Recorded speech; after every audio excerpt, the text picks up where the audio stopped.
Good evening. I am Dina Rogers, and I am pitch hitting for our chair, Barbara Brown, who had some family business to take care of today. So that's why I'm a little bit out of sorts and rushing to get in here, but I'm really happy to see everyone. I'd like to welcome you this evening.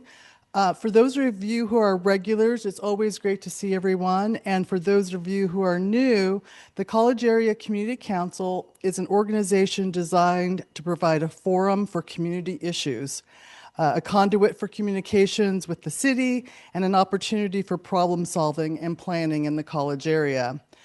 This is an open forum meeting and your engagement is welcome. And so if you have questions, please make sure you put your hand up, or if you're on Zoom, make your little sign with the icons that they have on Zoom. You can also engage with the chat, and we request that all questions and comments be held until the end of the person's presentation, unless they say jump in with your questions, in which case we would welcome it.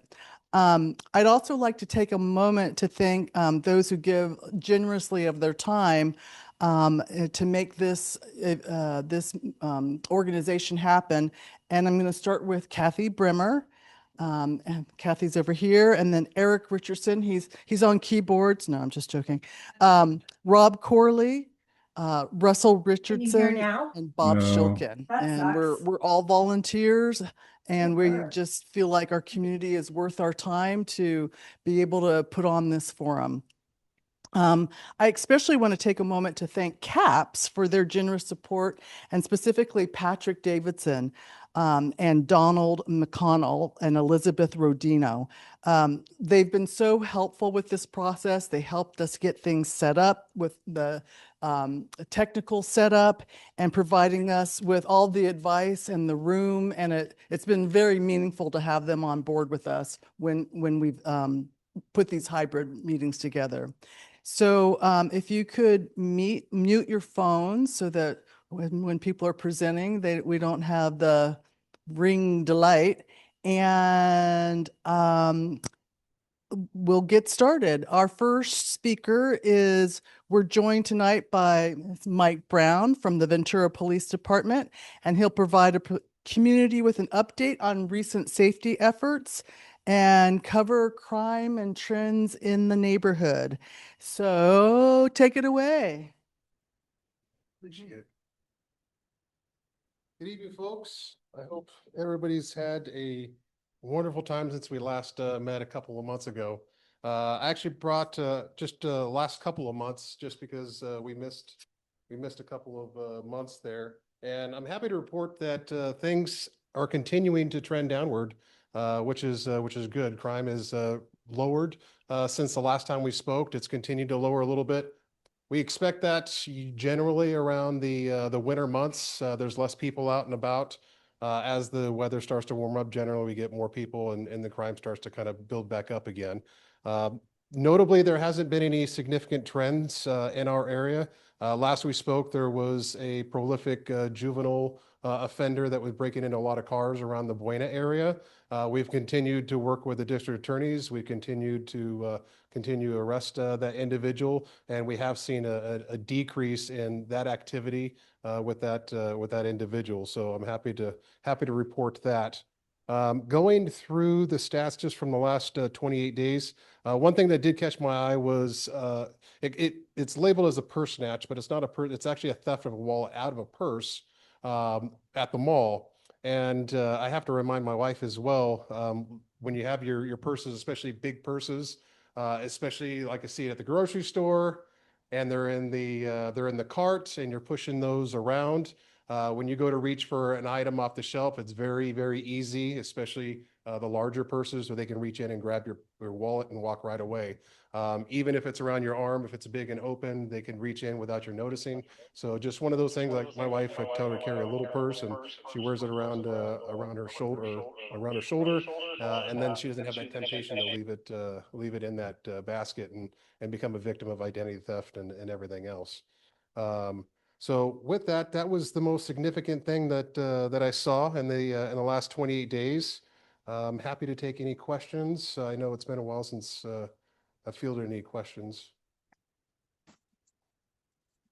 Well, we continue to do different measures. I know e-bikes is usually a big topic, and we continue to try to educate the public, especially the parents that are buying these bikes for the juveniles, a lot of which are often illegal.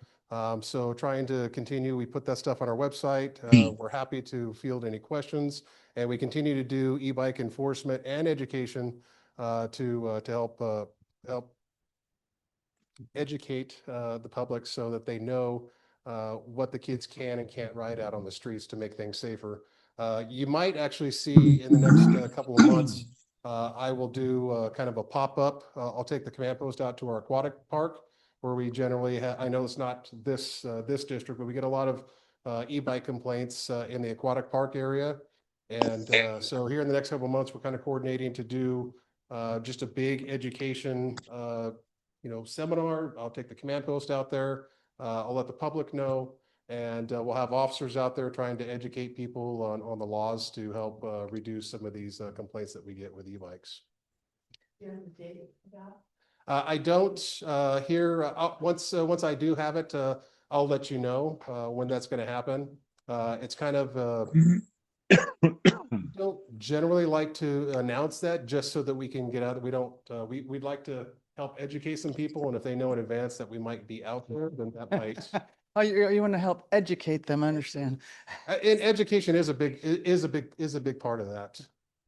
So it's kind of like a DOI checkpoint, kind of the same thing, but I'll let you know as soon as I'll give a little bit of notice before we go out there. So Absolutely. yes, I will keep you posted. So I say e-bikes, usually everybody. I'm sorry?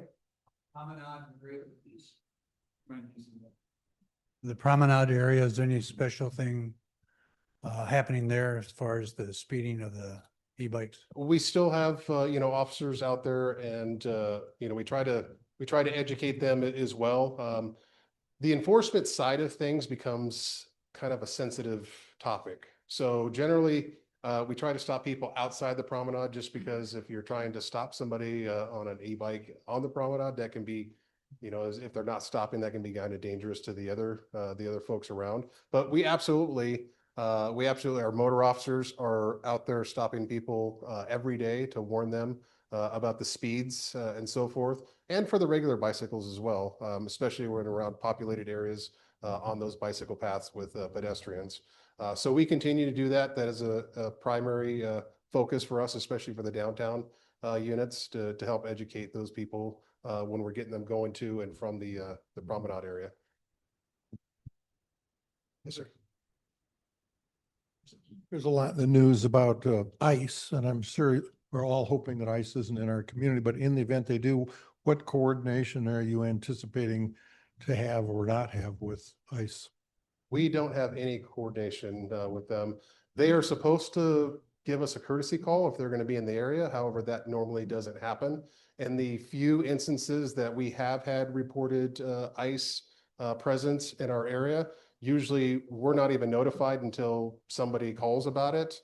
And then they may or may not call us afterwards. We're actually prohibited by state law from cooperating with ICE or those federal immigration officials.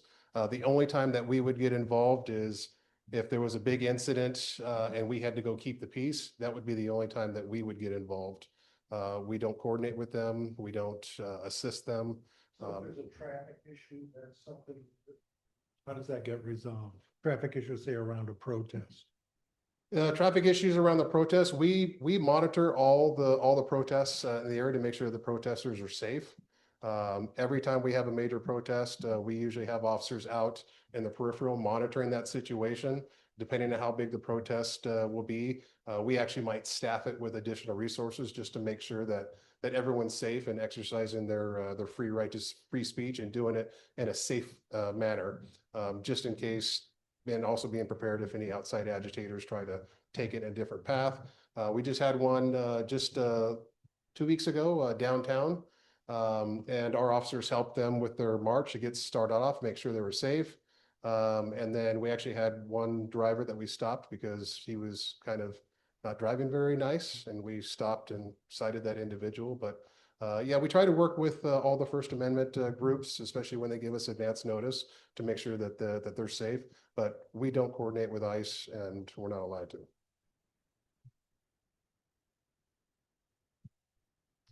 Any other questions? Yeah. Thank you, folks. Thank you, Mike. I did have one other question is if we do encounter the e-bike riders, operating unsafely, are we just calling the office number for the police or, okay. 650-8010, or you can call 911 if it's if there's an emergency and you need immediate response. But both numbers go to the same location. They go right to dispatch. So. I hate to be a fink, but then, sometimes you see things and you're like, yeah, I just can't. I can't with this. Thank you very much. All right. I believe it is. Yeah. Okay, great. So next, I understand that we have a new liaison from Ventura College who's taking over. Oh, one time only. Oh, you're a one-time substitute. And your name is James Zavis, and you're going to come and give us an update on what's going on at Ventura College. Thank you. All right, good evening. Like she said, James Zavis, I'm the Vice President of Business and Administrative Services at the college. Vanessa's unable to make it tonight, so she sends her apologies and me. So I think I sent a presentation over that maybe we can pop up.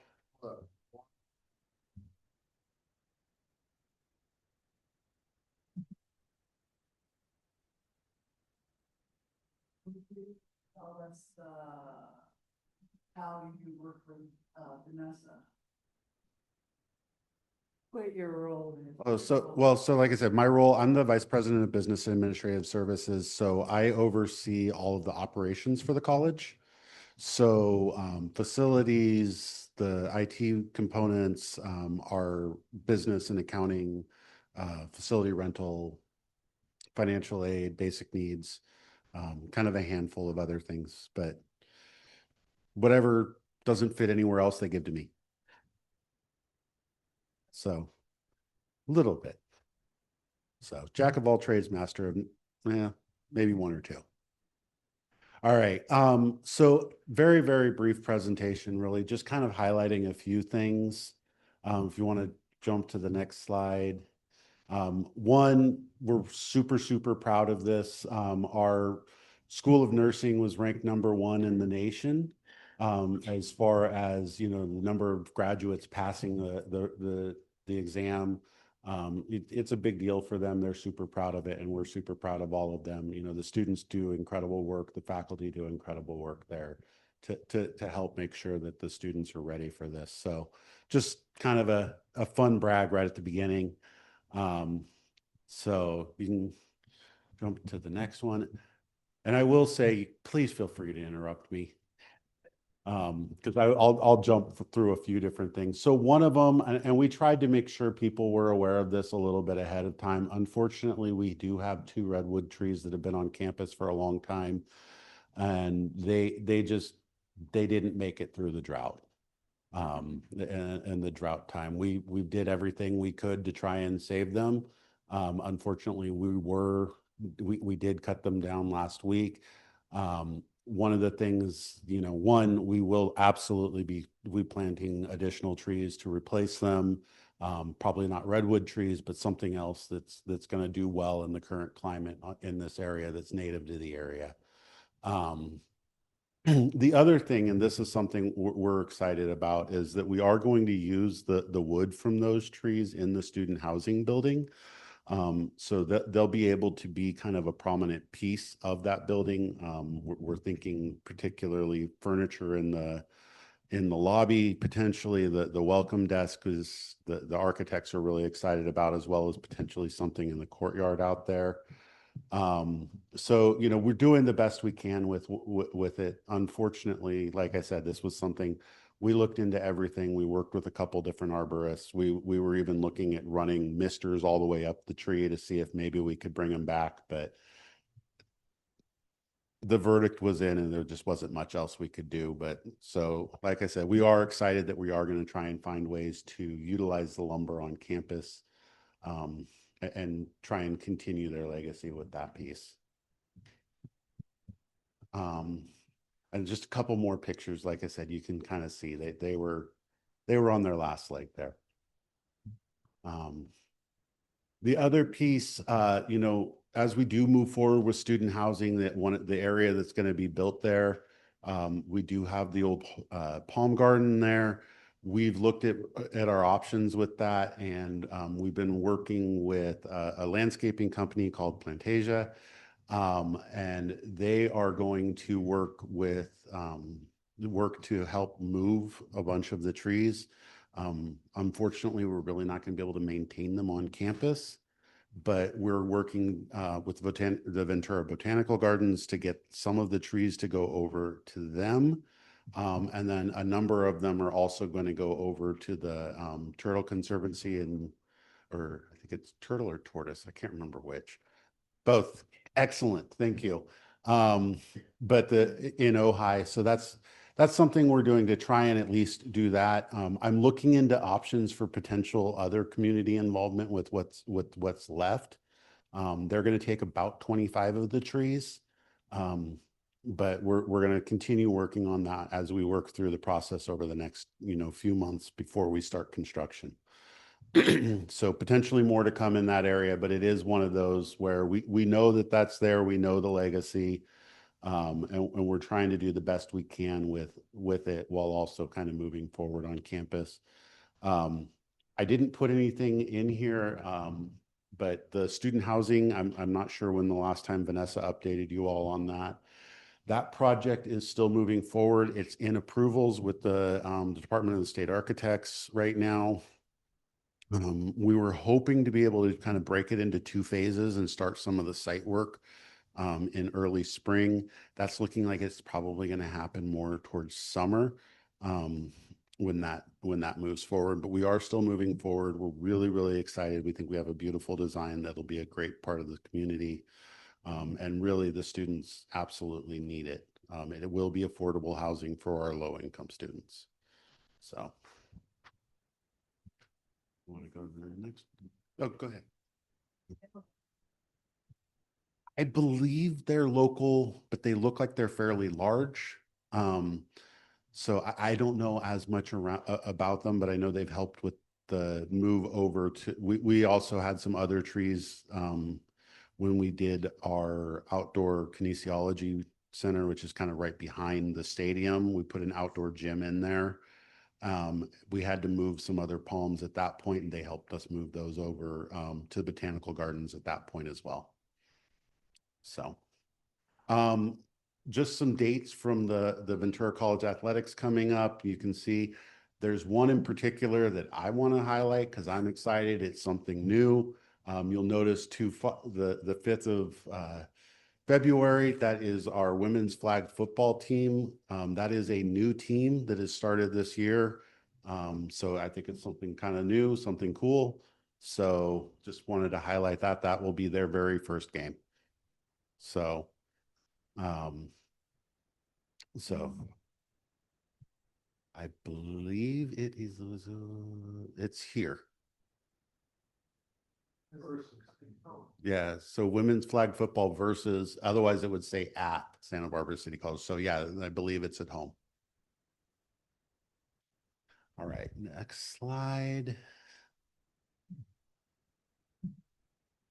And then this slide, just a couple other things here. So we've got on February 3rd, we've got a performance there in our performing arts. And then I think there's one more with that.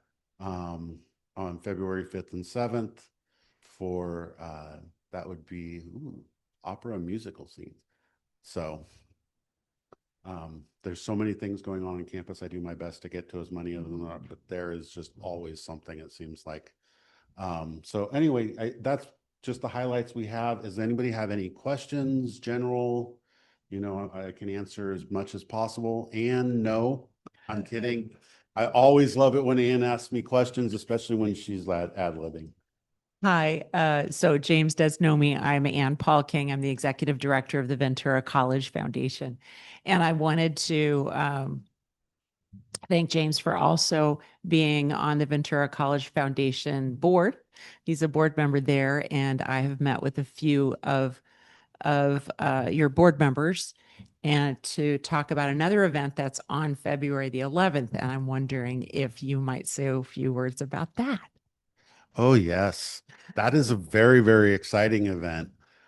So February 11th, we are having an event on campus over, I don't know if you know that where the stage is outside of kind of that, outside of where the campus center is.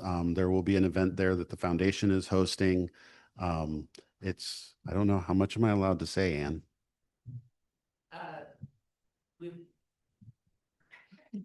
I don't want to get in trouble with my boss. Well, It's part of the foundation celebration. So maybe you could talk about Yeah, how so- every division on campus is having a celebration. for yeah, them. that is true. So, okay, I'll hit it from that angle. So we are having centennial events throughout the year. We just had one last week with our tutorial center. So this is a foundation event tied to our centennial. So public is welcome 1 o'clock? 1 to 2 o'clock at the Okay, big 1 to 2 party. o'clock, big party. We are inviting community members, faculty, staff, students. We would love. Awesome. So Dina has hopefully maybe we'll RSVP. get a couple more Thank you. RSVPs, but no, we are really, really looking forward to that. It will be a very exciting event with a very exciting announcement. And we'd be happy to share that those details and that flyer with the College Area Council. And also there, we're going to be awarding the Pirates of Distinction, the first class of Pirates of Distinction, 15 individuals, both 8 of whom who are no longer with us and 7 of whom are with us. And they have been, we're orange and black. You may remember that part. And so we've had an orange ribbon committee. We don't do blue ribbon committees on Ventura College's campus, and have selected those individuals to represent major accomplishments from individuals that come from this college over the last 100 years. And so this will be the inaugural class of that award. And we're going to be doing that. And then we're going to make a major announcement, an initiative that we're doing to support our basic needs programs and our Ventura College Promise program that supports that is involved in tuition assistance. So we're very, very excited to launch our next centennial year with this announcement. So we'd love for you to be a part of that. And so there are 2 of your board members who know what this is about, because they had mentioned that you all might want to do some fundraising for it. And as you have done with basic needs in the past, which we're so, so grateful for, making quite a difference in our students' lives. So thank you. I just wanted to piggyback onto James. Thank you. If I was thinking a little bit more when I put the presentation together, I would have included that. So see, this is why you're here. Please. Is the student population relative to pre-COVID, where does that stand? We're still a little bit smaller than we were pre-COVID. I'd have to look. I think we might have.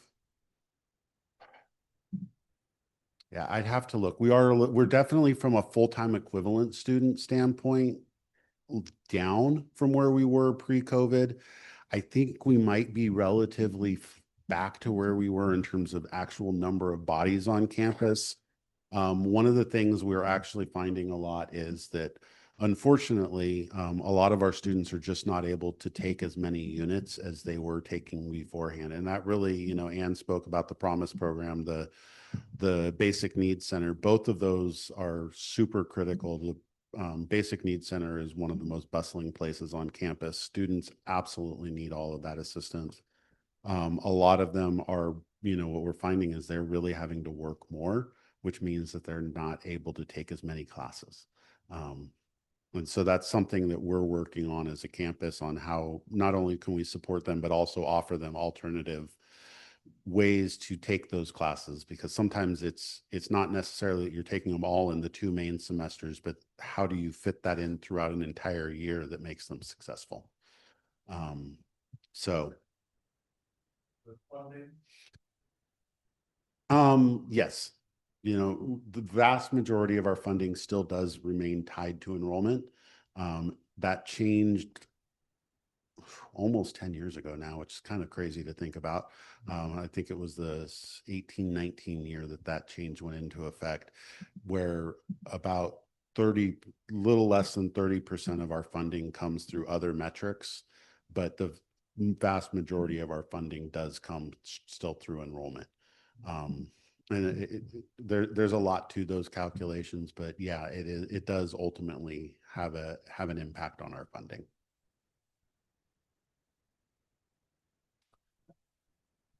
All right. Well, thank you very much.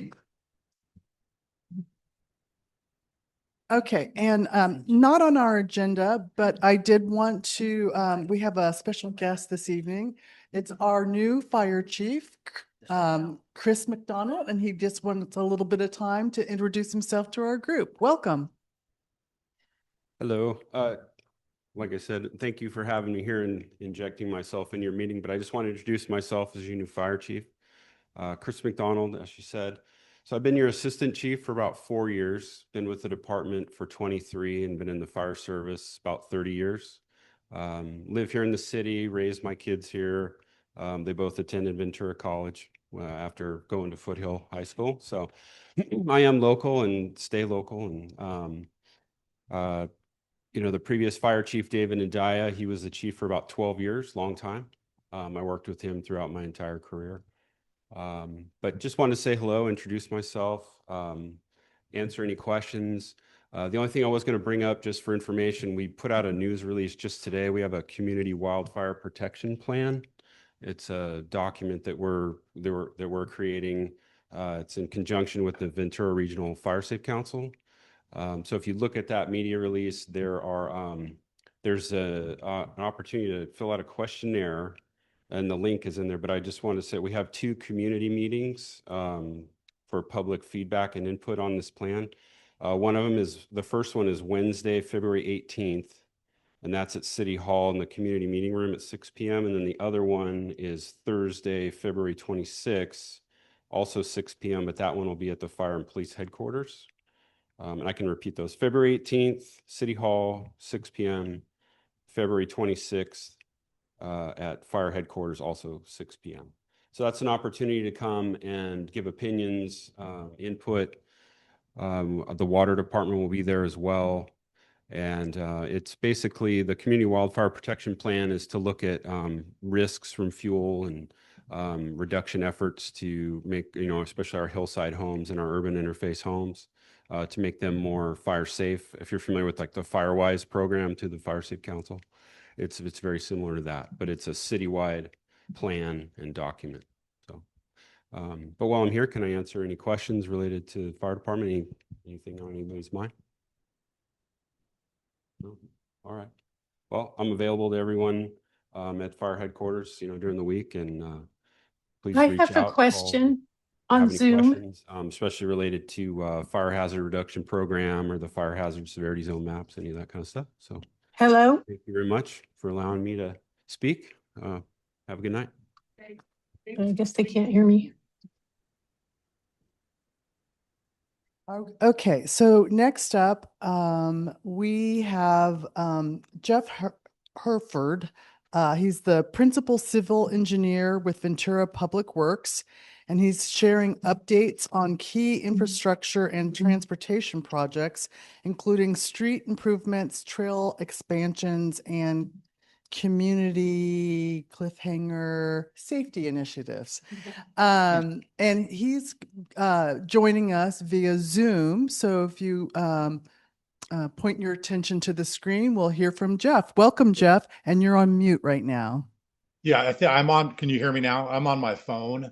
So something was going on with my computer. Can you all hear me? Jeff, you're muted. Can you hear me? Yeah, I think something's going on with your Zoom. Can you guys hear me who's on Zoom? I can. Yes, I Yeah, can so hear they you. can't- Yeah, they can't hear us. I But can. they couldn't hear you. Uh, Still muted. Can you guys I'm hear me on now? Zoom and I can hear him. Can you hear me? Can you email me his email address? Eric, can you hit that transcript okay button? They can hear me on Zoom, but not on your meeting. You can still hear me, right, Rob? I hear him here. Can you hear us now? The issues, Jeff, I'll just keep my mic open so you can talk through it. Okay, yeah, people on Zoom can hear me, but I guess you guys can hear me through the We mic. can hear Okay. you now. Okay, perfect. Thank you. Thank you for the introduction. Glad to be here tonight at the College Area Community Council. It's also my council, so happy to be here tonight. Jeff Hereford, Transportation Manager for the City of Ventura. Let me actually do my slideshow here. There we go. There we go.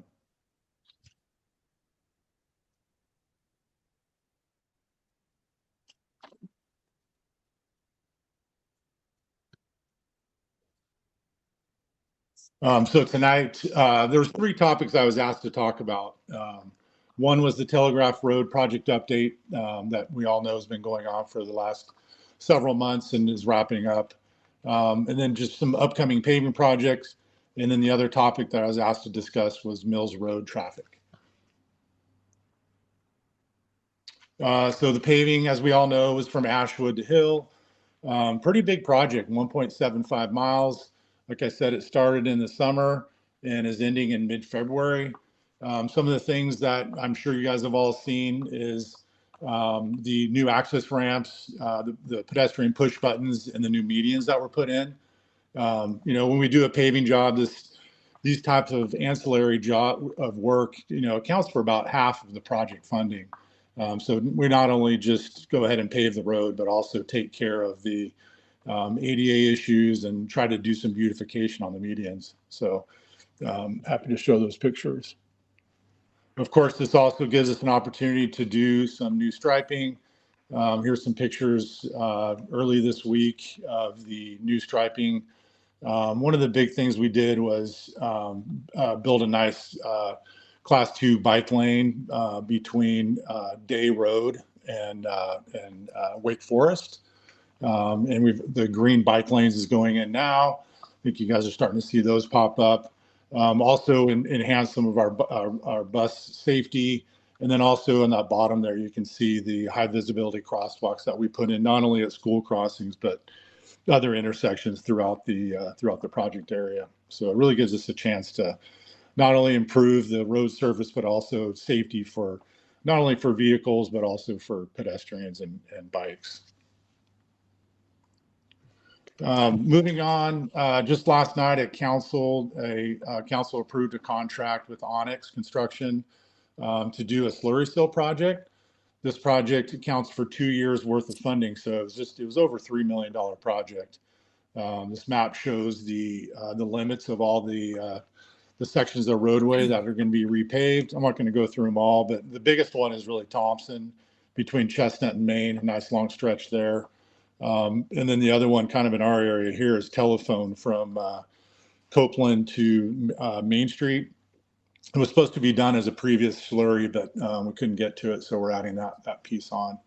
And of course, there's Kimball, Telegraph, Sandhone, and Main Street. So this work is going through and crack sealing. Also we don't just go ahead and just, pave over the top of everything on the road, but we also go ahead and take the time to do some dig outs in the asphalt to make sure that the surface will last long time. And then we also, of course, we get some new striping in there. The pavement management plan is about a 5-year plan that we're updating right now. We're in the final phases of that, and we'll be going to council in April with the plan for that, the program, and the prioritization that we'll be going through on what roadways we'll be looking at paving. So stay tuned for that in April.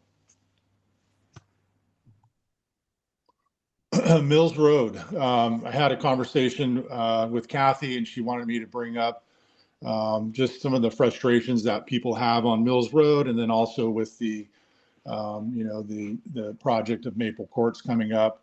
When we look at Mills, you'll see a picture on the right here of some surveillance cameras we have out. When you look at individual intersections, and which is what traffic studies typically do, the levels of service, which is a grade from A through F, which measures delay and capacity in intersections. They're all within our standards. We have a level of standard of D or better, and these are all in the BC range. The issue is that they're closely spaced intersections, right? They're one after another, very close together. So it's really a system that we need to look at here. And when we think about that, we think about coordination. And that's what we really try to do in this case here on Mills Road, is really try to get the coordination down. And when you get down to, if you're headed southbound on Mills, when you get to Main, it can be a little frustrating.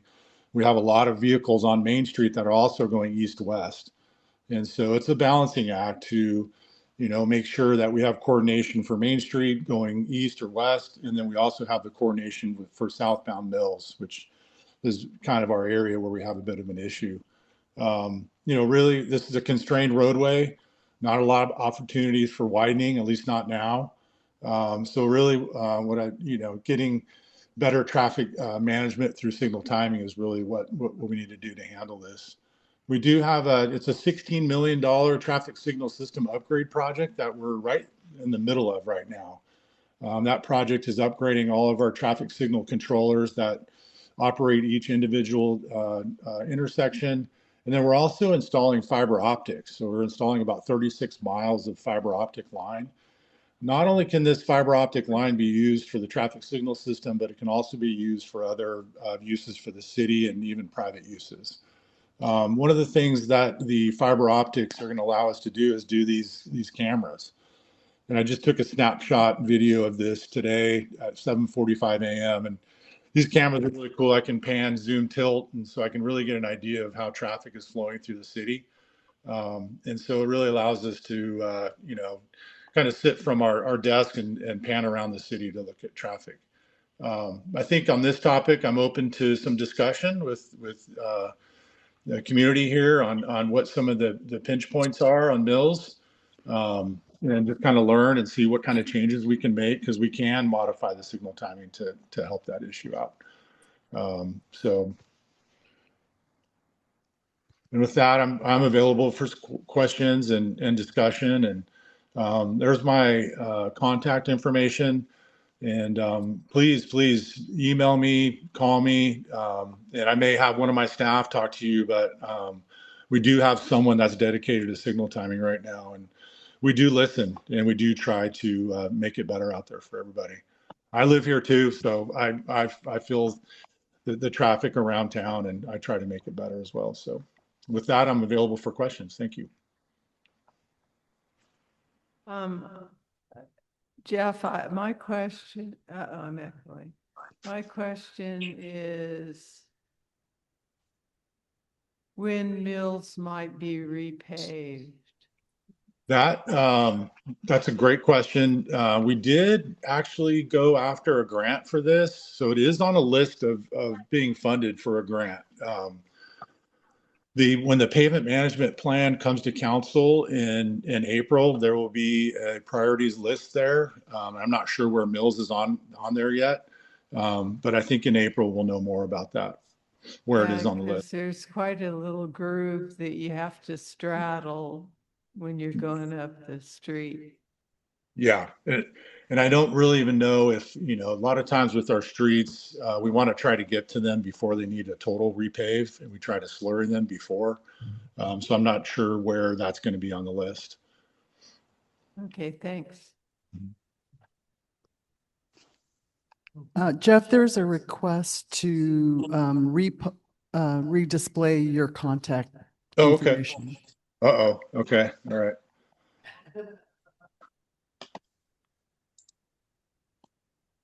Jeff, this is Mike Bloomberg. Can you hear me? Got a question for you. Yes. Question or a comment about mills. Don't forget about bicycles. It's a main thoroughfare for bicycles, and it's an awfully tough road to ride bicycles on, considering how narrow it is. Oh, yeah. And then I want to go back to Telegraph. Awesome job on Telegraph. It is such a pleasure to drive down that road now. And it's a road that we used to avoid, and now it's a road that I enjoy driving. So just terrific job on that. And I'd add biking too. I really hope. Yes. We have from our active transportation plan we adopted 2 years ago or so. We have the all ages and abilities network that we've laid out, and Telegraph between Victoria and Day is on that. And we really tried to, we have a buffered bike lane on there. Parking was allowed, but we noticed there was really not a lot of parking happening, except for in 1 or 2 areas, which we worked with the businesses on in the community to eliminate that parking. And so the preferred route is on Telegraph. And then when you get to Day, you go up Day to Loma Vista. And so I'm hoping you're finding that it's safer for bicyclists too. Yeah. Yeah. Well done. Much appreciated. Thanks. Jeff, a quick question for you. It's Bert Handy. Hey, Bert. Hey, Jeff. In regards to San Juan and Harbor, is there a way to make that crosswalk when the east side of San Juan is on the walk position to make it available for the west side to make it walk position? I go through there a lot, and what ends up happening is that's a dual phase signal, as you know. And when you're coming down San Juan, you make the left onto Harbor, and they have the green light going through, and they have the right-hand turn lane on there. But what ends up happening when they go on the west side, the east side of Harbor on San Juan, the people on the west side of Harbor have a red light, a red cross, and I see no reason for that because there's nothing moving in the intersection.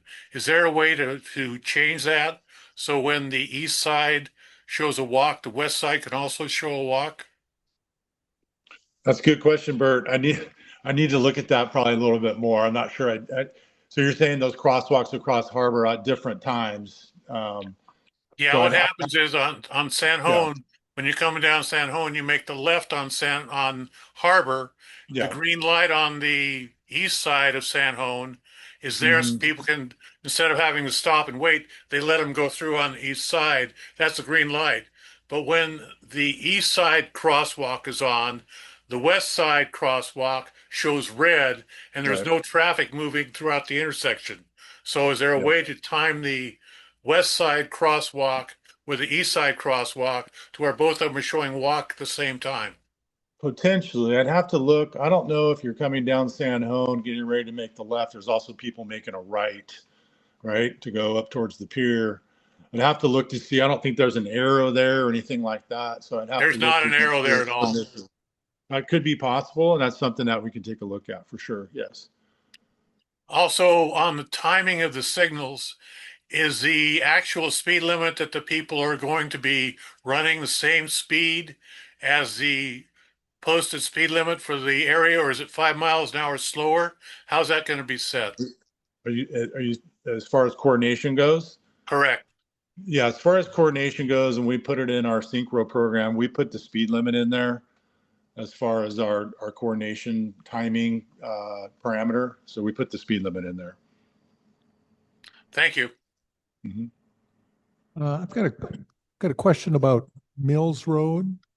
I understand that a fairly substantial housing unit is going in on Maple in a couple of years. And so what changes do you anticipate making to Mills to accommodate that influx of traffic? Well, the traffic. One thing about that project is when we do traffic studies, we have to account for the existing land use that's there. So there's office space there. So when that project went through the traffic study, we do give credit for traffic related to office that was there. So that did eliminate some of the increase in traffic volumes when we study it. And I think that's something that's not always understood when we do traffic studies. As far as the mitigations there, we looked at some potential neighborhood impacts of people headed east that would go up College. So potentially some speed humps along there. We also made a change to Maple Court itself to have a left and a right turn lane.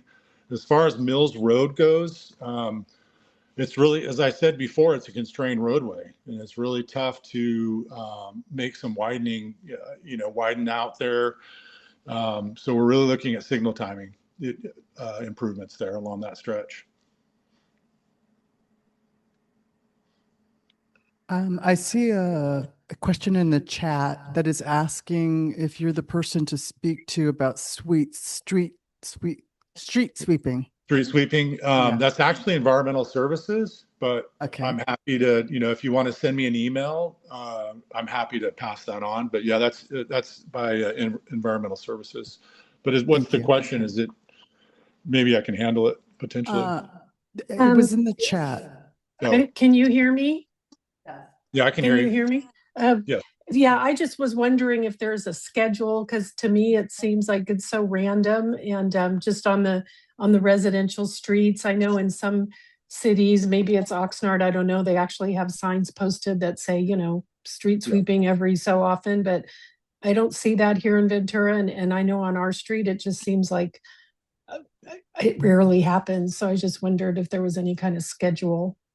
There is a schedule online. I believe it's under environmental services. We do have 2 or 3 pockets of area in the city that do have signs that actually say, street sweeping, no parking on a certain day or the third, Wednesday of the month. We have people such as yourself that want that.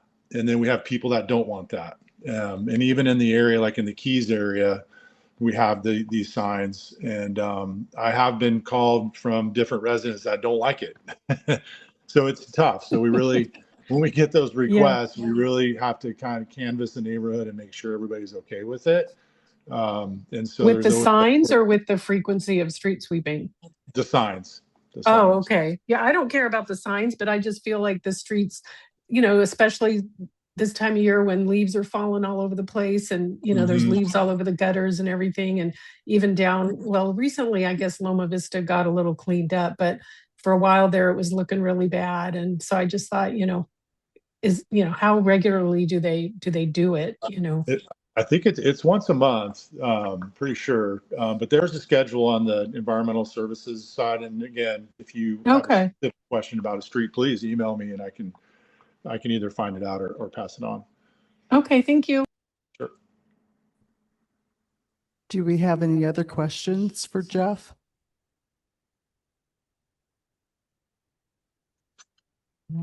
All right. Thank you so much, Jeff. Oh, wait, Sure, I see somebody, Maritza.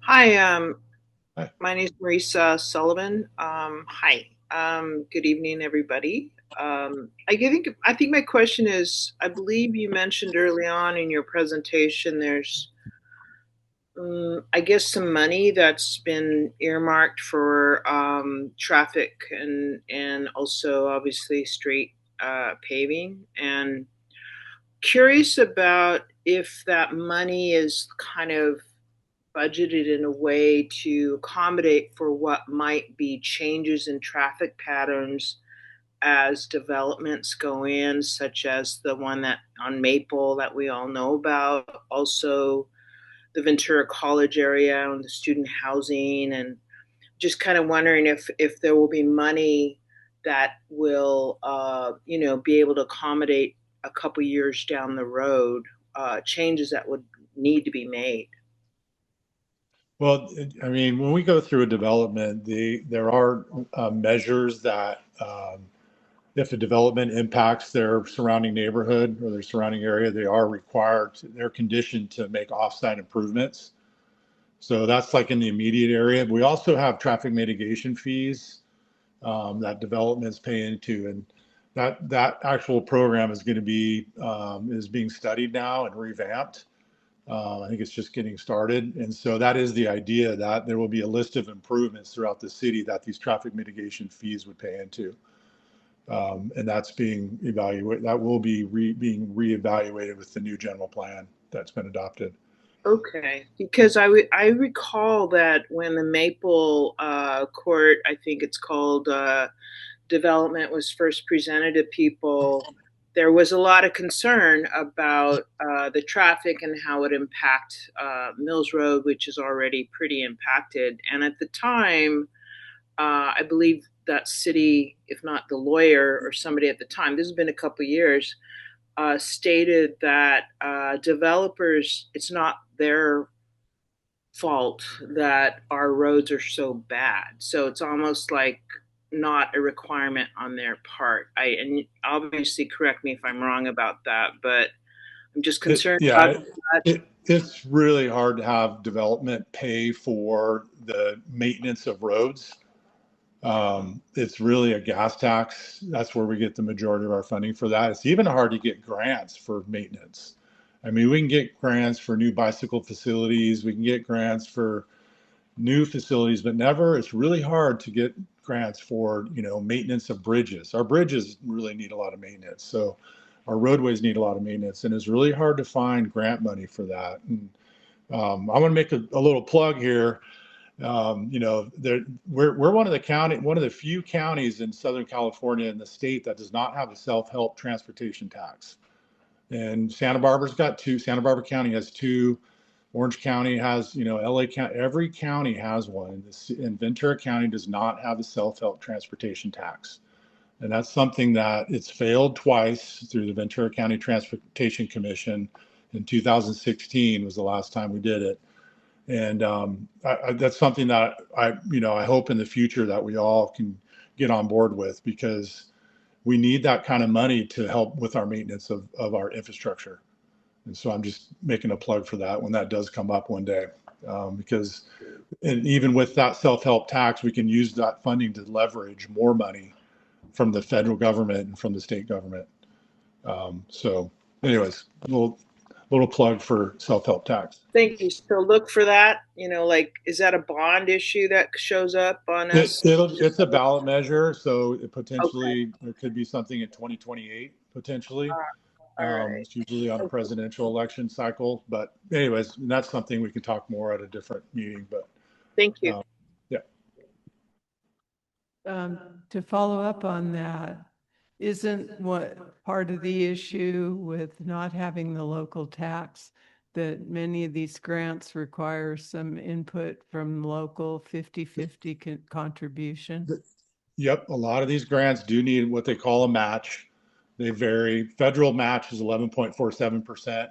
Some grants do go up to 50%, 20%. And you can't even get that money unless some grants you can't even get unless you do have a self-help tax. And so that automatically eliminates Ventura from grants.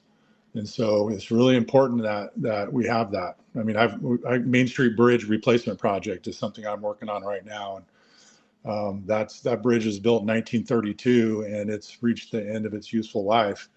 And it's about $100 million project. And so when we look at what kind of match the city's got to do to that to pay for that, we're looking at millions of dollars that could go for something else, but we're having to use our money for that. And so anyways, but yes, you're right. Well, Jeff, thank you so much for your information and answering our questions. Sure.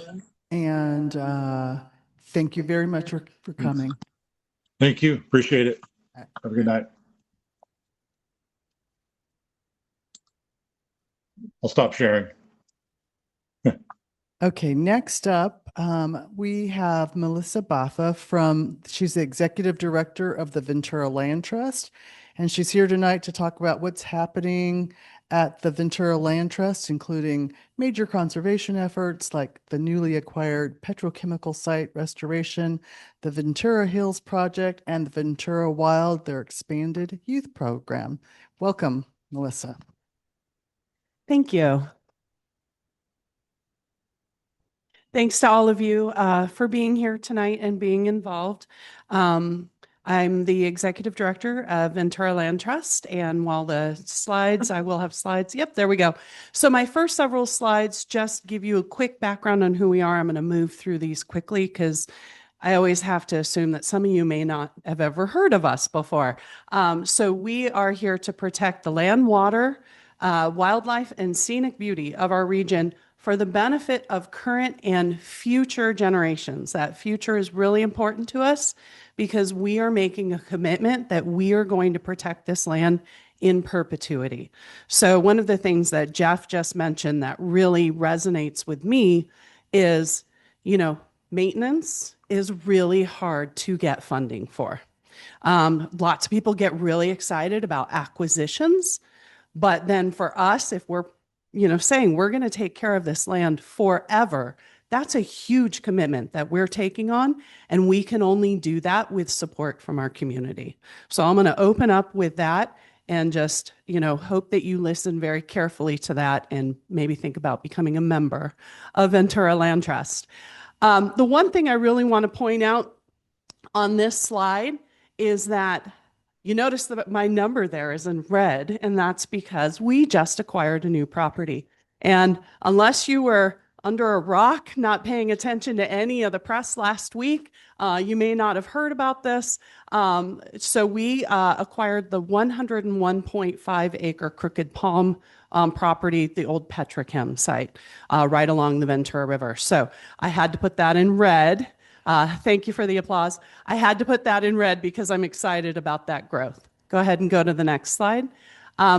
Even if you don't love nature, like let's say you hate snakes, you hate spiders, there is still something in it for you. I promise. It really benefits our community to have protected open space. And those are many of the reasons why. I also recognized when I was putting this presentation together that I need to add our new property to that map. It's not up there yet. Next slide. You may know that Willoughby Preserve is one of our first acquisitions. It's down right near that Main Street bridge that Jeff was just talking about. It's actually between the two bridges, the Freeway Bridge and the Main Street Bridge. Very small, not very visited. We do have ongoing persistent issues with the unhoused population in this particular site, but it is really beautiful once you get down in there and get down to the river. Next slide. Further upriver, the Big Rock Preserve. Again, early on in our organization's founding, we acquired the different parcels for Big Rock. Really special place because even when the Ventura River goes underground for large stretches during a dry year, the water pops up to the surface here. So we have perennial surface water. That's really important to the wildlife in our region, and really another gorgeous place to go and visit. Next slide. Right down the street and right down the river from our Big Rock Preserve is the new Crooked Palm Preserve. Now that name's probably not going to stick, but that's what we're going to call it for now. So we acquired this in partnership with the Trust for Public Land and an unnamed conservation entity. It's undergone some voluntary cleanup. So the soil should be fairly clean. They trucked about 15,000 cubic yards of soil off this site as part of that cleanup. But one of the first things that we are doing is raising the funds to do assessment of the property to figure out really, truly, how effective was that cleanup? Is there anything that we need to worry about? And of course, assess those buildings that are on site. They're graffitied. We know that they're an eyesore. So we just ask that everybody have patience with us as we go through this early assessment phase. Grant cycles can be very, very long.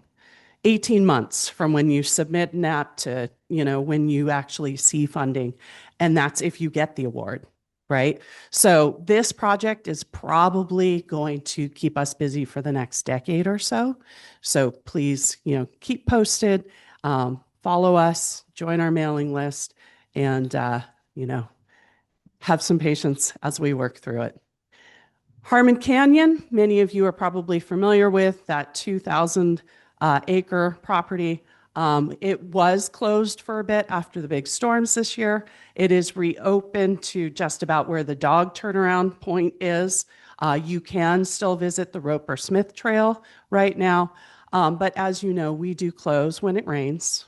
For every quarter inch of rain that we receive, we'll close for a day generally. Those big storms, we got 11 inches of rain. So that's why we were closed for so long. And you may wonder why, because some people get really impatient with us and they want to know, oh my gosh, it's been sunny for a week. Why are you still closed? And the trails can still be wet. And if you've ever hiked somewhere or biked somewhere where they just let everybody kind of do whatever they want, you notice those ruts that develop in the trails. Then when the soil does dry and harden, those ruts are really dangerous. And so we're trying to avoid mountain bike accidents and twisted ankles and all sorts of bad things. So we're just going to, again, ask for your patience while we steward this land and make sure that we're giving you the best possible user experience when we are open. Next slide. All right, so the big one. Everybody wants to know what's going on with the hills. So we have been working really hard on the Ventura Hills Nature Preserve, formerly known as Mariano Rancho, right? It's the property that stretches from Grant Park all the way over to the left tree of two trees. Yes, the property boundary does go between the trees. Yes, we do have the dead tree. So we've been doing a lot of work over the past several years, getting ready for the opening of Ventura Hills Nature Preserve, doing things like surveying the boundaries, doing biological surveys, meeting with neighbors, learning just how to care for this land. And I am very excited to say that we are going to be soft opening the preserve very, very soon. I'm not going to give you a date, but we will put out the word to a lot of our key stakeholders, and I'm sure that it will spread like wildfire. And so we're going to call it a soft opening at first because we really want the public to be able to come in and access it and for us to see if there's any bugs that need to be worked out before we announce it to the world and it goes into the press and everybody's showing up from LA and other places. We just really want to make sure that it's a good user experience again.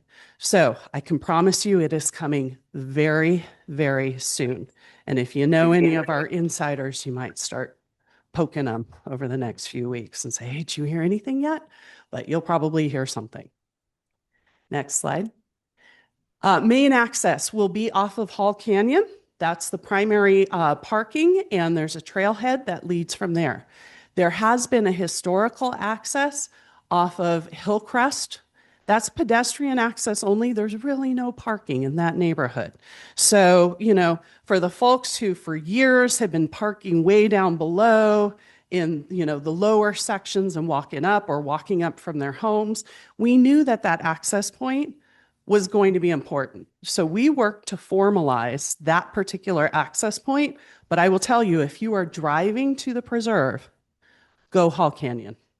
Don't try and park in that neighborhood because it's going to cause problems with the neighbors there.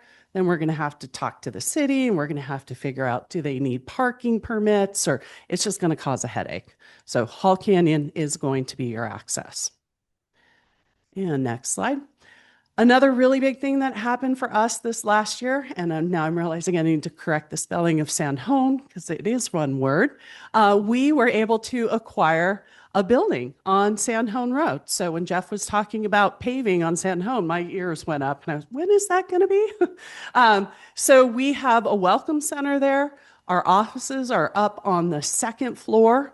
The first floor, we are working to get our permits together and submitted within the next few weeks to remodel the first floor. It will have program and event space that will be available for nonprofits to rent from us at a below market rate because we really want this to be a community hub. We will also have kind of a mini museum area that will talk about our region, why we do the work that we do here, why it's so special. I know you all know it's special, but we really want to explain that to folks. So just real quick, showing you where it's at. where it's at in relation to our preserves, pretty central and very exciting for us to get to kind of plant a permanent flag in this town and have a space for ourselves. Next slide. Okay, I talked about that. You can see, and some kind of, yep, you can keep going. Yep, some ideas, conceptual ideas, what it's going to look like. Programs, we offer a number of different programs. Our environmental speaker series is always great. Our next one is coming up February 26th. Chuck Graham, the writer and photographer, is going to be our speaker in February. He's an amazing speaker and a really great photographer. He's talking on the Carrizo Plain. April 30th, I have Giles Pettifor coming from the Port of Hueneme, talking about their different environmental initiatives and why they're important. June 25th, I have Ethan McKinley, who's the superintendent of Channel Islands National Park, who will be our speaker, and we're still working on our October speaker. We have a number of free programs. We also have fee-based programs with discounts for members, and you can find all of those things on our website at venturalandtrust.org. I think I just have a couple more slides here. Our Wild and Scenic Film Festival is every year in August. This year, we are doing it a little bit different. So for a few years, we have hosted it as an outdoor festival. And the reality is it's really hard to build an event from the ground up outdoors and make money at it. So we are going to be pivoting our Wild and Scenic Film Festival. We are moving it downtown this year. We're going to be hosting it at the Ventura Theater, which allows us to do 2 showings. We're going to have a family-friendly matinee showing during the day, and then an evening program at night that'll be different. And we're going to activate the street right out in front of the theater with booths and other things. And then, of course, work with various downtown partners. So please, if you've got good connections in the downtown, please reach out to me because, you know, every little bit helps as we are working to really pivot and activate our amazing downtown. One more thing on that slide that I want to talk about. Used gear garage sale. So we do this every April. We haven't done it for the past couple of years because we were moving last year and then staffing the year before. So it's the return. We take used outdoor gear that's collecting the wrong kind of dust, and we put it back into use. So we're going to sell that, raise funds for VLT, get you some great new gear or slightly used gear at a great price. So if you've got stuff that's sitting around that you would like to donate, we have donation days set up that you can come by, you can drop it off, get your tax receipt, and go on your way and have some extra space. And then you can put it to good use. So April 25th, we will have that at Topa Topa on Colt Street in the big outdoor kind of garden area. Please come and tell your friends. And I think that may be it. Take a moment and breathe. Okay. So again, you know, it's really hard to raise funds for maintenance.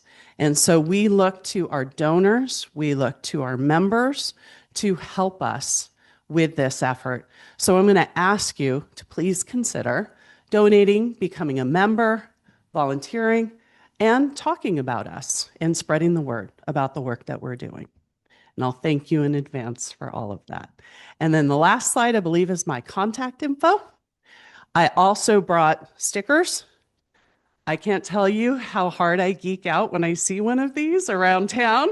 So thank you, Shannon. So if you are inclined to put a sticker on your car or your water bottle or anything, please help yourself. We've got Pride-themed stickers as well. I carry them in my car. Saw someone that the other day in a parking lot. I didn't recognize the car, but the sticker was a little ratty, and I went, huh. And I slipped a new one underneath their windshield wipers, you know.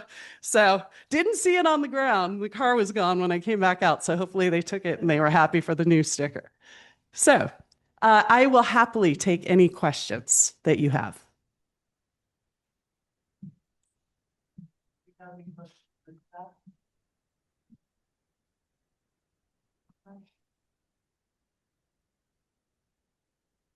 Your presentation is that thorough, there's nothing right.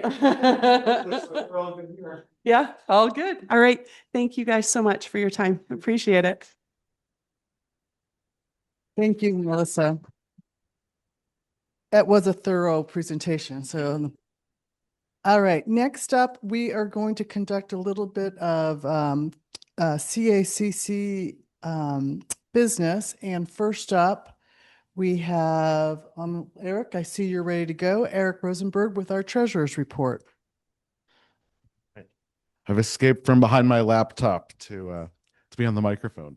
All right, so if you don't know me, my name's Eric Rosenberg. I'm the treasurer.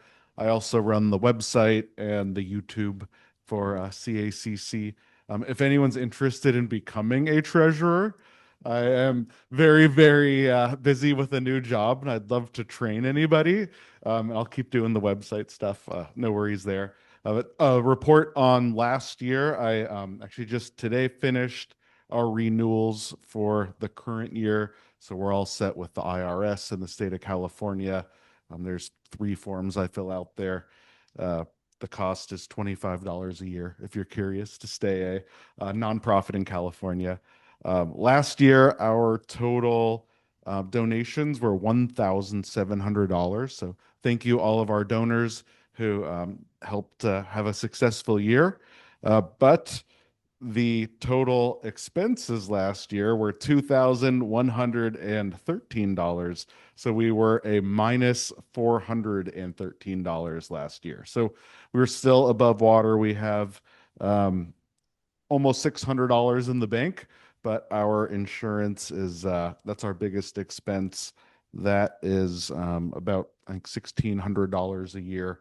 And we also pay for Zoom and our website, but those are relatively small compared to the insurance. So anyone who wants to donate, please, you can go to the website. We have lots of information there that makes it easy to do so.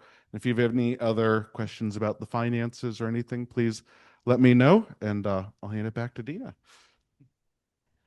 On the note of donating to CACC, as Eric pointed out, we don't have a lot of expenses, but we still have some very essential expenses. We are a 501c3, so your donation to our organization to help keep us going is tax deductible. And if you value the ability to have local, we don't have local news in our community. This is where we get our local news. So I would strongly urge you to consider making a donation to the CACC. It's every penny gets used wisely. So then next up, Russ, do you have a topic for us today?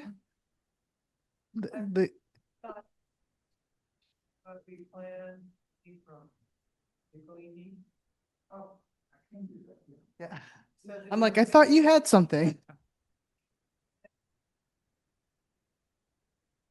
As many of you may know, if you've been here in past years, we have started doing an annual gleaning, which means that we encourage neighbors to pick the fruit off of their own trees. As you drive around the neighborhood, it seems like every other house, if not more, has some kind of fruit tree. And as you also probably know, most of it goes to waste. It just falls off and rots. So we found that if we encourage people to bring it to the parking lot on the college on a Saturday, we can collect a lot of that fruit and actually turn quite a bit of it over to the Basic Needs Center and the food pantry, so it ends up with students. We do this in cooperation with a group called Food Forward that collects fruit and other food from around the neighborhood. And so they're very trained in getting this distributed to places where it's needed. We just wanted to give you a heads up that we will be doing that again in March. And so we will keep you informed and give you the particulars on Zoom at some of our subsequent meetings. Are there questions about that? Great, thanks. Yes. Oh, you're welcome. I don't know, it feels really good to collect the fruit from our neighbors and being able to donate it and know that it's going to get used by our students. I mean, I don't, instant gratification for the donation, is how I kind of see it. The only other topic that we have for CACC business is we have a poll. And one of the things that we were thinking about is just, we're looking at, we want as much engagement from our community as possible. And so when you want that, you start considering whether the time that you start and the time that you finish really suits the needs of the people that you're actually trying to reach. So we have a poll that is going to be on the screen, I understand. You go to caccventura.com/poll or scan that. If you didn't hear me there, go to caccventura.com/poll or scan the QR code on your screen right now. Either way will get you to our poll. If my techno wizardry works right, you should have an easy time voting. And the questions is what time do you prefer for CACC meetings? The options that are presented are 5 p.m., 5:30 p.m., 6 p.m., or our current time at 7 p.m. And you can vote. Kathy, do you think it would be worth our while to take a vote here in the audience?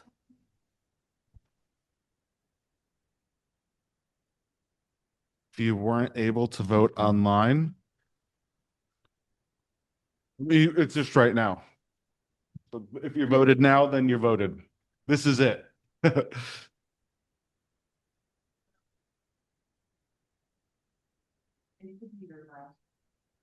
If you couldn't vote, just talk to Kathy at the end or email Kathy. Did anyone else have any? Yeah, it is Yes, just, it just is the one just the question. one question about our, whether or not our start time is suitable for most. And if you wanted an alternative. So if you find that you weren't able to use the QR code to vote, please just see Kathy on the way out. And the times were 5, 5:30, 6. The times are different than I thought they were. They're 6, 7, 5, and 5:30. They appeared in Word Yeah, I thought it was 5:30, 6:30, and 7. So well, there's one more option. There's 5 o'clock. 5 o'clock was an 11. Okay. That's it for CACC business at this time. Next, I'd like to invite Shannon Fredericks to come and visit with us. Shannon will be speaking about the school district's current work addressing enrollment decline and other issues. Shannon. Hi, thank you. All right, get organized here. All right, hi everybody, how are you? So I will begin with what is likely our most pressing issue right now, which is the potential for school closures. So I've presented at other meetings. I'm sure you've been hearing through the community now. We have had a decline in enrollment of over 30% over the last 20 years. And the chickens have come to roost, and it's time for us to take a look at whether or not we need to close some of our campuses in order to consolidate. So we have created a committee. We just had a special board meeting last night, and we now have 23 members of our school closures advisory committee. And they will begin meeting in March. They're expected to take about 8 to 9 months to crunch all the data and figure out whether or not it would be beneficial for the district to close any schools, and if so, which ones. The members include parents, teachers, classified staff. We have 2 high school students on the board. Really a wide array, business folks from the community. So we have a really wonderful group. My encouragement for the community is to show them grace. I feel like grace has been a theme this evening. This is a volunteer job, and no one wants to close a school. There's not one person in the community that wants to close a school. So I'm sure tensions will run high. This will be a very heated, very difficult conversation for all of us. The meetings are public meetings. They will be agendized. Anyone is invited. Their first meeting will be March 10th. And I would encourage the community, if you have an interest or concerns, that you may attend the meetings. You may also attend the school board meetings and share that with the trustees and with staff. We are very, very interested in hearing all perspectives from the community. So that's really the most pressing issue that is going to be facing us over the next year.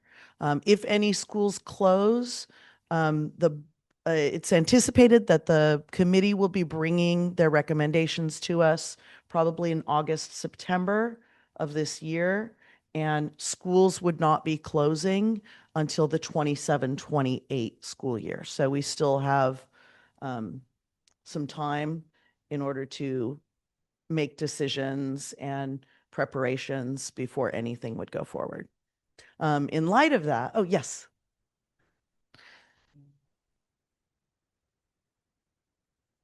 What is the process like to move that into? Great question. I can repeat it. Yes. So what is the process if schools are chosen? What is the process for consolidation? And that will be one of the things that will be recommended by the committee. Ideally, what will happen is there will potentially be a phase out so that students, so for example, if we have a 5th grade class, that perhaps they would be able to stay and finish their 5th grade and then be able to roll it into the next year. So we're really looking at all that. We're also considering the impact. A lot of families will be deciding over the summer if they have kinders or TK students, which school they're going to be attending. And so we're also really encouraging our committee. We don't want to rush them. We don't want them to add any more pressure to this already, dubious decision. But we really are also hoping that families will know before they enroll their kids in the fall, so that if they have a choice. So for example, if you're in my neighborhood school is Poinsettia. But if for some reason I were to find out that Poinsettia would be on the list, then I might opt to enroll my child in maybe Elmhurst instead. So, we really want to get information out as best as we can. And then when consolidation comes, we also have done extensive work on best practices in this regard. We also, in fact, we have a couple of members of our committee who have been through school consolidations in other districts. We have one who's an alternate actually from our area, and she is recently moved to the area from Utah where she experienced school closures. So we've really got a wide array of people involved, and so that will be one of the things that they'll be considering as well. Absolutely. In regard to that, thank you guys all again, broken record. Your Measure E bond funds continue to make such dramatic changes in our schools. New roofs, new HVAC, new sports facilities, just the list goes on and on. We're getting ready to do a few new projects. One is an audio project that includes updated fire alarms. It includes PA systems.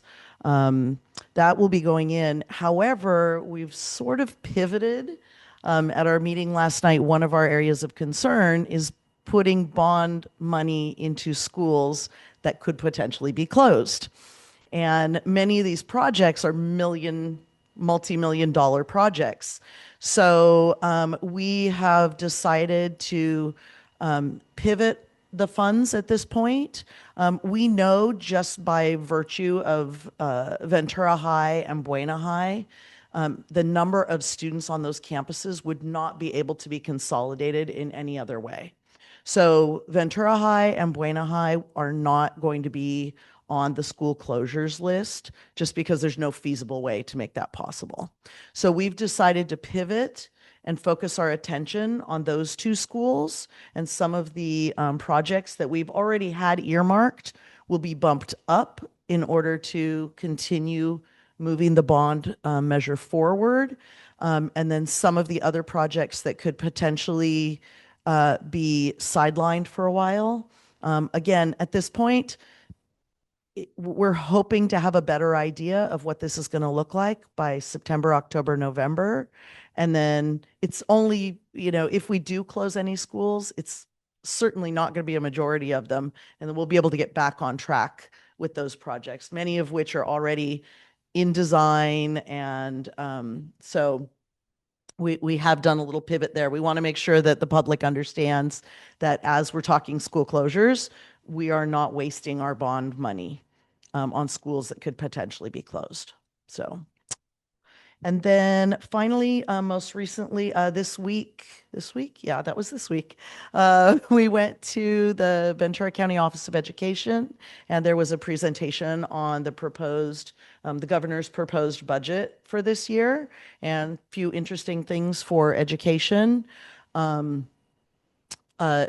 Detrimental is the cost of living allowance is expected to be less than was anticipated.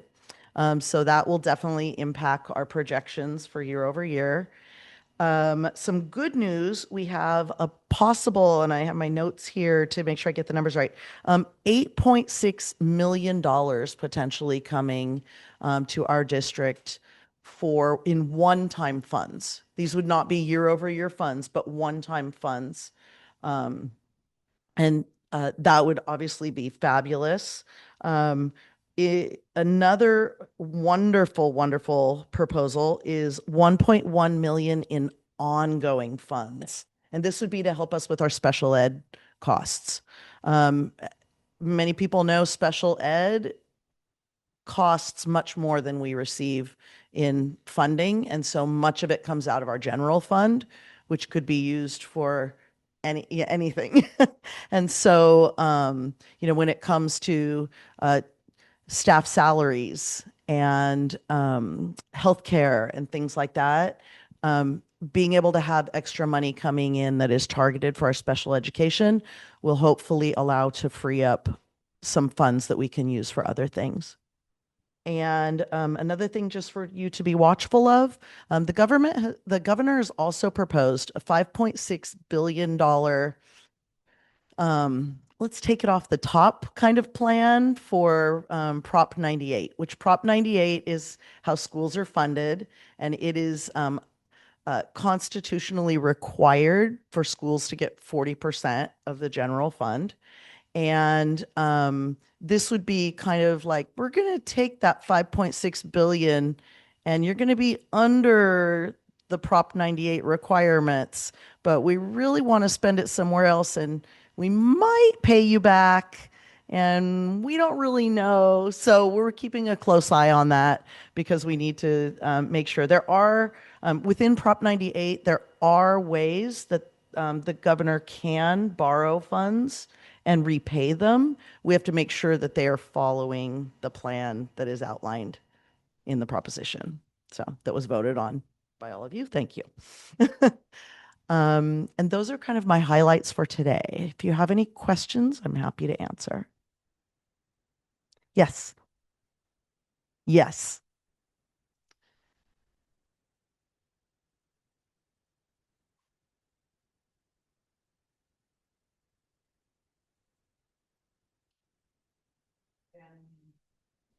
Mm-hmm.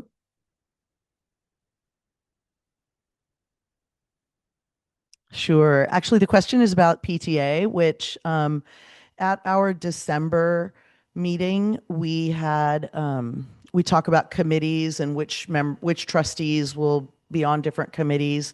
And I suggested that we have a liaison from the trustees to work directly with our PTA council. I feel this is an invaluable way for us to reach out to the parents in our community.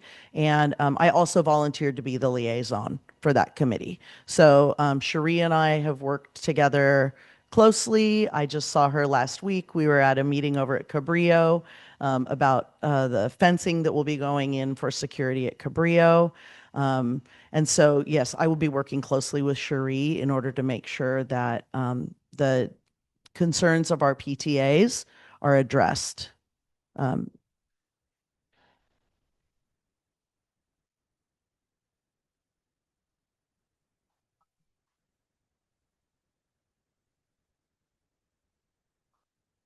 mm,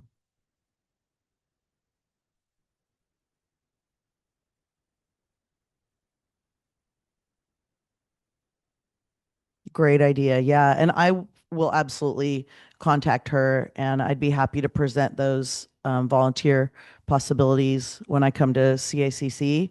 I know she just reached out to me, and I was able to go to EP Foster 2 weeks ago and they had a huge, their very first science fair, and it was absolutely fabulous. And I was able to teach about pollination, and the kids were on fire. It was a great turnout. They had food trucks. It was wonderful. So the PTA is working really hard. I know that Cherie has gotten several of our schools on board recently and got some of the PTAs that had kind of dropped off the radar reactivated. And we're really working on a robust school family engagement. So, and we'd love to have the community there with us. Yes. Yes, fencing at Cabrillo. So that was that is to be continued. We're working. I've actually spoken with several of the city council members. We're all anxious to find some way in order to create a joint use agreement. A lot of the issue is finding the funding in order to make it possible. So it's a matter of priorities. It is definitely, I cannot tell you, there's not a meeting, a community meeting I have gone to in the last year where people haven't asked me about having a joint use agreement in order to be able to use the schools after hours. There are definitely concerns. The school district needs to make sure we have after school programs that run until 6 p.m. We have, issues of safety with occasionally finding drug paraphernalia, things like that. People bringing their dogs and not cleaning up after them. So, I mean, there are definitely those kind of details, but I would say funding is the number one detail that needs to be worked out. But we are all we are actively engaged in these conversations. So, yeah, absolutely. Yes. Yes. Yep.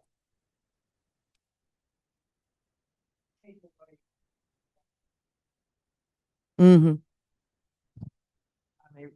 On a regular basis Mm-hmm. with their dogs. Mm-hmm. I can see kids climbing over the fence. The dogs are not climbing over the fence. Yeah. Certain people have access to that school ground. Okay.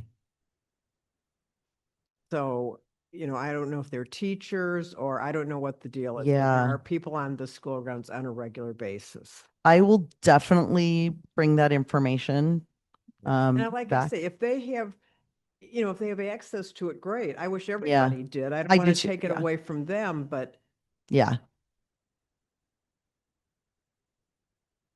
It should not, I don't believe any of especially our elementary, I don't believe any of the elementary are open. So I think that sometimes perhaps if the gates aren't locked, that people might continue to use them. But I believe the policy is that the schools are closed. Yeah. And I see soccer practices there, so that Yeah. must be with some prior. Well, and we do have, permission. yes, we do have arrangements with organizations, and anyone can go online to our website and work with facilities and request access. We have a lot of community things that happen on all of our campuses. So, thank you.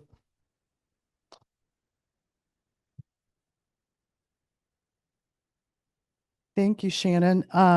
And then last, but not, well, not absolutely last, but heading towards last, we have Ryyn Schumacher, District 3 City Council member, to update us on the goings on of the city. Ryyn? Thank you, Dina. Thank you, Council, for inviting me to give you all an update. Again, my name is Ryyn Schumacher. I am your City Council member for District 3. And oh my gosh, does this move? Okay, I'm just leave it there. So we are, can you just not show that just for a minute? Thank you. I'll get to that in a second. But first of all, our meetings are here. So if you all enjoy coming to this council, join us on Tuesdays. We're right around the corner because our city hall is being renovated. So we have a bunch of changes because we want to be a bit more ADA compliant. So we have a lot of construction that are happening. We wanted to come back to City Hall starting this year, but a lot of other changes came through. As you know, in construction, it always happens. And so now we're actually going to be up there in mid-March. So come see our new facilities. As you all know, our general plan was completed, which is really fantastic. I'm sure Doug already talked about that last year. We did that in October. That was a 5-year process. So any of you who actually was part of that, thank you because it was only supposed to be 2 years, but it ended up becoming 5 years. So I think, Melissa, you were part of that, weren't you? No? Okay. Well, I'm sure you gave some feedback. Yeah, and there was a lot of discussion on development and land use, and I'm glad Jeff was on earlier and talking about our development. There will be development in Ventura, as you all know. The state of California is really trying to ensure that we have a housing issue. As you know, it's not a state of California issue. It's not a city of Ventura issue. It's really a nationwide issue. And so the state of California has given us challenged all of the cities to be able to put together their housing element, and we did that. We submitted that for certification. And what that means is we have to reach a certain percentage in our housing. And within the next, we're on year 3 of 8 years of making sure that we adhere to our housing element requirements. And right now, we're only 20% of our development. So know that we're still looking at the development as we move forward and ensuring that we are hearing from our community members. So please continue to help shape what that looks like in the future. We also have our historical site survey is coming up on Tuesday. So what that means is that we look, so for, every time the historical site committee comes to us and tells us, hey, this building is now a historical site or can be a historical site. A lot of us were just kind of like, well, how many do we have in the city? And nobody knew. So we did a survey. The staff will now be presenting it to us on Tuesday. Any houses over 40 years old will be on this list. It doesn't necessarily mean that your house is now historical, but it will be something that we will discuss as to seeing what our options are there, our homes, or even create a historical district if we have a certain area with a lot of homes or even sites that are considered historical. We may want to look into that as well. That will be balanced with obviously our development because we can't make everything historical. So that way it doesn't allow us to be able to develop some of our locations. And then we are also reviewing all of our committees. So we have developed a committee on committees. We have the arts and culture committee. We have the historical sites committee. We have the design review committee. And so a lot of the things that we're doing, it seems like we want to start consolidating this, right? And we want to make sure that whatever we ask the community to be part of, it's something that we also take in as a council, and we are able to hear your feedback and allow us to help us make better decisions. And so what that means is when we're looking at these committees, we want to make sure that we get the necessary feedback and also see if there's any opportunities that we want to look into. For example, we are now considering an environmental stewardship committee, and that is going to be focused on, as you all know, climate change is definitely changing our city. And so part of that is making sure that we are paying attention to all of those changes as well. And I really want to encourage many of you, and I think Kathy was talking about community participation here.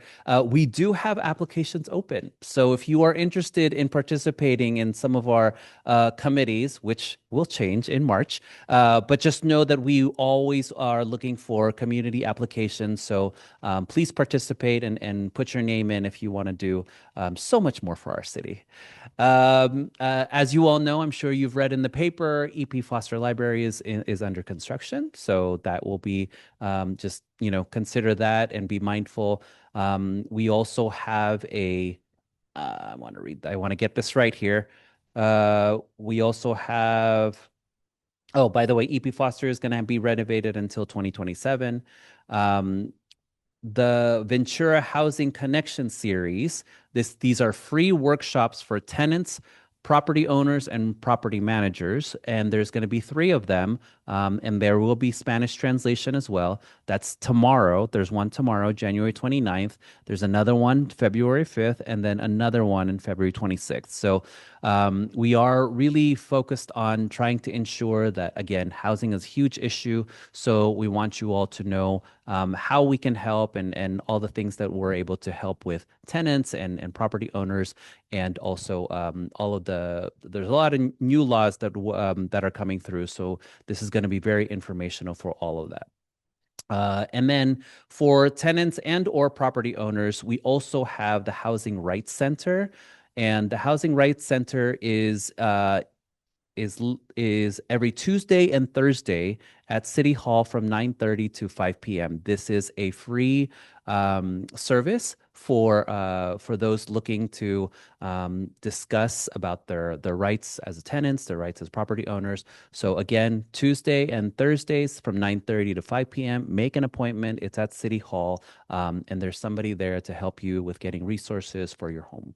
And I think Jeff already talked about it. I hated going down Telegraph. It was like a Mario Kart for me because I was trying to avoid all the potholes. But now I love it, and I have gotten nothing but compliments. And when I was during my election, everybody's like, "You're going to fix Telegraph, right? You're going to fix Telegraph." And I was like, "Well, I'm not going to fix it. But I will make sure that the city staff is." And thankfully, Director Ebeling he's our new Public Works Director, and he has done a fantastic job. His first year, he really assessed what was going on and really tried to prioritize certain places. And that's exactly what he's doing. So I really appreciate, this is being recorded, so I appreciate all of the city staff that's working very hard for the city. We do have a master plan. So if your your street, it's on that master plan. So if you see a pothole, please report it. And then also, if you have the leisurely time that you have, go on the city website and check out the master plan, because all of the streets are being planned to get repaved. So that's or at least being prioritized in the way that it needs to. So really great work there with the Public Works. And now we can show my flyer. Eric, please. So join Shannon, myself, and I know the new fire chief left, But we will be, I do these step with your rep every, back by popular demand. Not really. There's only 5 people that wanted it back. But, but hey, that's popular, right? Yeah, why not? 5 people. Come on down. I know a lot of people like to meet, and you cannot imagine how important public health is to me, because I do work in public health, and walking at least for 30 minutes is huge for your health. So please join me. February 7th, we do 1.5 lap actually, around Community Park on Kimball. And it is amazing. If you're not talking to me, you can talk to Shannon. If you're not talking to Shannon, come meet the new fire chief. And then just meet new neighbors. There's a lot of us that just want to walk around and enjoy the morning air on Saturday. And for those of you, all right, Marissa, I'll see you there. And if you don't want to walk, or if you have some mobility issues, I do have a coffee chat at the Barnes and Nobles on Telephone Road. So if you have an issue that you want to talk to me about, I know Herb already booked a time with me. So I got your email, by the way, Herb. So yes, you are you are booked for that coffee shop. So he and I are going to be talking about the golf courses. But yeah, if you want to sit down and talk about some issues that that you would like to discuss with me, please by all means join me. And I think that's all for me. Yeah, that's it. Yes, Kathy.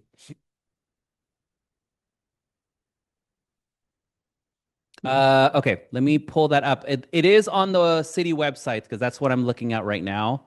Oh, goodness. I can get that to you if I can't pull it up now. I don't want to. Yeah. Oh, it's right here. It's 805-515-9366, or you can email hrcventura@cityofventura.ca.gov. And so you can email them. Again, Housing Rights Center at City Hall, Tuesday, Thursdays, 9:30 a.m. to 5 p.m. Any other questions? Yes, ma'am.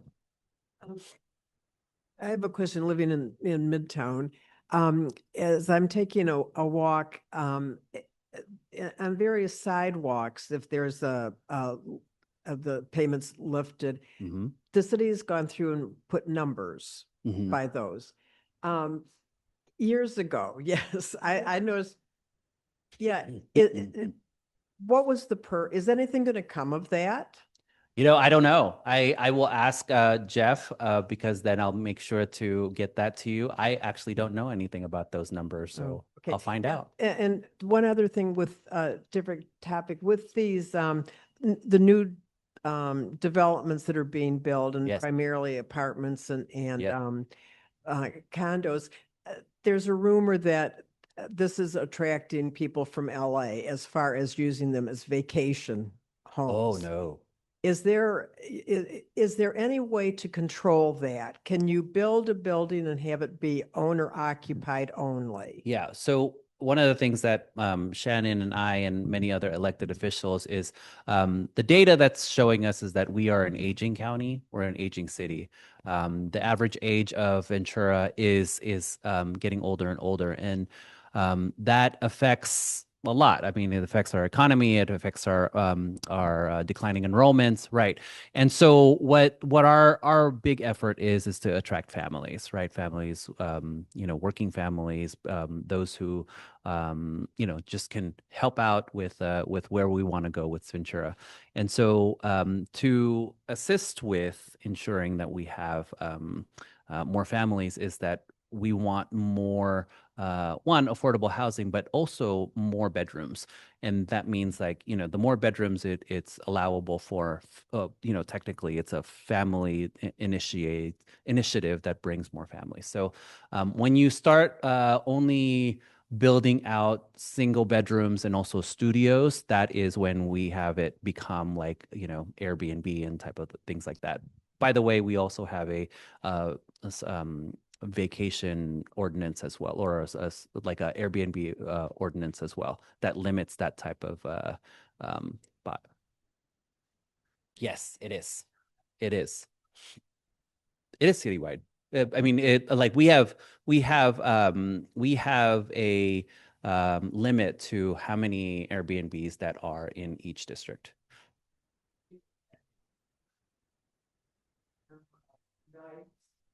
It's the number of short-term vacation rentals. Well, we did our own local one. I don't know about the state one. Which one? Yeah, it's outside of our jurisdiction. Yeah.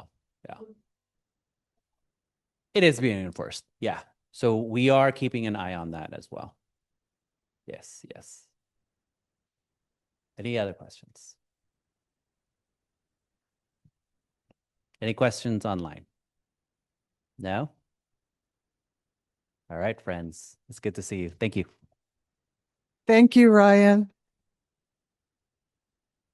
All right, well, that is it for our speaker list, and we just have a little wrap up for the evening here. Let me check my notes. A couple of announcements. I'll start with this one. There is a king tide pooling excursion on January 31st from 2 to 4 p.m. at Mondo's Beach on the PCH with the Ventura Land Trust. And Melissa may announce this, but I don't think she did. She was so thorough, but she left this one off. You left something for us. Thank you. And then I'm going to guess that if they wanted more information, it would be on your website. Excellent. The Ventura Botanical Gardens next free day is Mardi Gras, Tuesday, February 17th. You can spend the day at the gardens for free. Find the Mardi Gras gnome and get a string of beads while supplies last. So sounds like a little treasure hunt, a little bit of fun. And then, of course, I think this Ventura County Library announcement, does that?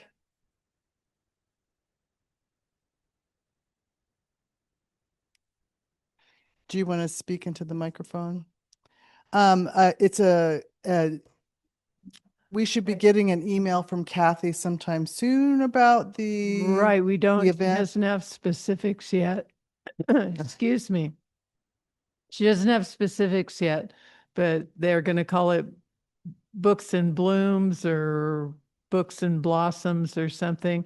And they're planning a garden tour of really, like, it sounds to me like they want a real mix of gardens in the community, native gardens, rose gardens, tropical gardens, different things people have done in their homes, and people volunteer their home gardens for these tours. So we'll know more next meeting.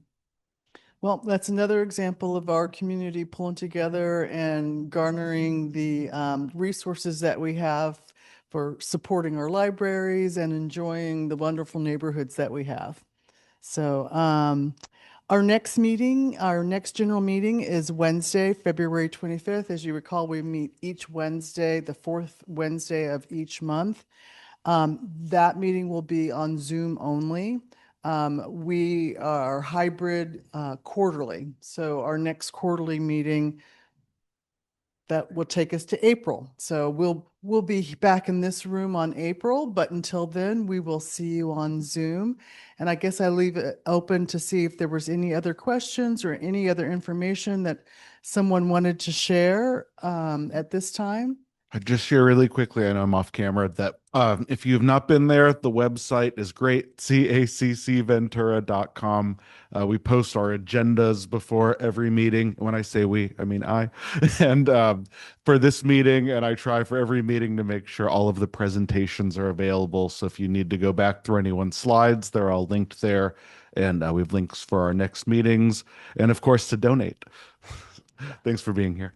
And then last but not least, if you forget when the meeting is, we do post that the meetings are where they are and when they are on our social media accounts on Facebook at CACC VTA. So you can find that information there. And if you go there, please like the page and please follow us.